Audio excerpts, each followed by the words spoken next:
अस्सलाम वालेकुम। अच्छा, मैं स्टार्ट करता हूँ। वैसे हाइट के बारे में आज आई विल टॉक अबाउट कि ये हाइट क्यों नहीं इंक्रीज़ होती है। सबसे पहला तो मिथ लोगों के अंदर ये है कि छोटे बच्चे अगर एक्सरसाइज करेंगे तो उनकी हाइट रुक जाएगी, वेट्स उठाएंगे तो हाइट रुक जाएगी। हालांकि इसके बिल्कुल बरअक्स है। अभी तो मैं कुछ अर्सा पहले मैं देखा था, कुछ लोग कंपेन चला रहे थे लेकिन शायद वो भी थक गए। तो मैं चेक करता रहता हूँ, मेरे पास जो लोग आते हैं उनसे पूछता रहता हूँ कि अगर आप अपने बच्चे को वर्कआउट कराएंगे, अगर वो वेट्स उठाएगा, अगर स्ट्रेंथ ट्रेनिंग करेगा, तो आपको क्या लगता है उसकी हाइट पे क्या? तो हर एक का आंसर यही होता है कि उसकी हाइट रुक जाएगी। हालांकि उसकी हाइट ग्रो करेगी। कैसा? बिल्कुल ही ये ऐसा मिथ है लोगों के दिमाग में बैठा हुआ कि जो अभी तक निकलने को नहीं है। एनी हाउ, हाइट क्यों नहीं इंक्रीज़ होती? इसकी सबसे पहली एक जो बहुत मेन रीज़न है, जेनेटिक्स हैं। अगर आपके पेरेंट्स की हाइट कम है तो मोस्ट प्रोबेबली आपकी भी कम होगी। अगर आपके पेरेंट्स की ज़्यादा है हाइट तो वो जेनेटिक्स में आप में कन्वर्ट होती है।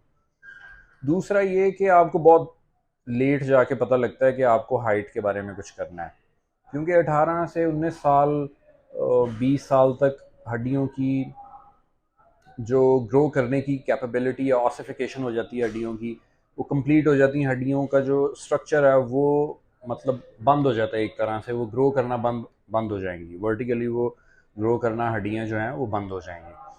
तो ये 18 19 साल तक बंद हो चुकी होती हैं। मतलब ये आपके पास 18 19 साल तक टाइम नहीं है। आपके पास 15 ईयर्स 16 ईयर्स के अगर आप हैं, 14 ईयर्स के, तो इट्स गोल्डन टाइम कि आप अपनी हाइट को इंक्रीज़ कर सकते हैं।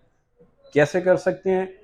इसके अंदर तीन इम्पॉर्टेंट बहुत चीज़ें हैं। First of all workout, second आपकी डाइट, और थर्ड आपकी आती है हार्मोन्स। हार्मोन्स मतलब आपकी नींद, आप कितना अच्छा सो रहे हैं। क्योंकि जितने भी हार्मोन्स हैं वो आप जब सो रहे होते हैं तो तभी बॉडी रिलीज़ करती है। तो फर्स्ट जो है आपका वर्कआउट। हड्डियों का स्ट्रक्चर ऐसा नेचुरली अल्लाह ने बनाया है कि जब तक इसके ऊपर प्रेशर नहीं आता है तब तक ये ग्रो नहीं करती हैं। हड्डी को लंबा करने के लिए उसके ऊपर प्रेशर आना ज़रूरी है। जैसे आप देखेंगे कि पोलियो का जो पेशेंट होता है उसकी टांग लंबी नहीं होती। हालांकि पोलियो हड्डियों की बीमारी तो नहीं है, ये तो एक नर्व्स की बीमारी है। मैं ज़्यादा तो नहीं जानता, बट हड्डी की बीमारी नहीं है। वो हड्डी सिर्फ टांग इसलिए छोटी रह जाती है क्योंकि उसके ऊपर प्रेशर नहीं डल रहा होता है। वो through out the life, polio का जो पेशेंट है वो अपनी टांग के ऊपर प्रेशर नहीं डालता, इस वजह से टांग ग्रो ही नहीं करती, वो टांग छोटी रह जाती है। तो प्रेशर डालना बहुत ज़रूरी है। आपको इस किस्म के वर्कआउट करने हैं जिनसे आपकी लेग्स के ऊपर, स्पेशली लेग्स के ऊपर जो है वो प्रेशर है, जिनमें स्क्वाट्स आते हैं, जंप्स आते हैं, जॉगिंग आती है। वैसे तो आपको ओवरऑल वर्कआउट स्ट्रेंथ का सारा ही करना चाहिए, जो कि हेल्पफुल होता है।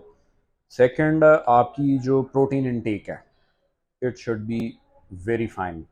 प्रोटीन इनटेक आपका हड्डियों को ग्रो करने के लिए, जब आप वर्कआउट कर रहे हैं, आप हड्डियों को ग्रो करने के लिए आप स्क्वाट्स कर रहे हैं, आप जंप्स कर रहे हैं, लटकने से कोई हड्डी ग्रो नहीं होती। तो आपको उसके बाद रिकवरी चाहिए होती है, वो प्रोटीन बेस रिकवरी जो है आपकी होनी चाहिए। और थर्ड जो मोस्ट इम्पॉर्टेंट, दूध होना चाहिए लाजमी। इस किस्म की चीज़ें, दूध के अंदर आपको कैल्शियम मिलता है जो हड्डियों के लिए अच्छा होता है। तीसरी आपकी जो मेन की पॉइंट है वो आपकी नींद है।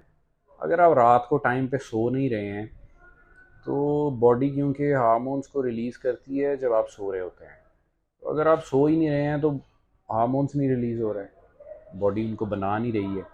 तो डेफिनेटली आपके अंदर माँ सिवाय आपकी हाइट ग्रो ना होने से आपकी और बहुत सारी आपका ब्रेन हेल्थ, आपकी मस्कुलर हेल्थ, आपके ये सारी हेल्थ आपकी इफ़ेक्ट होंगी अगर आपकी नींद अच्छी नहीं है।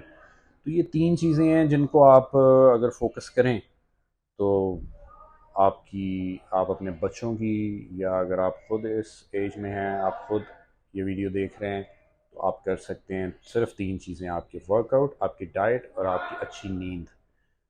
इनके ऊपर आप फोकस करें। So this was for today. I'll get back with some more information in my next video. Allah Hafiz.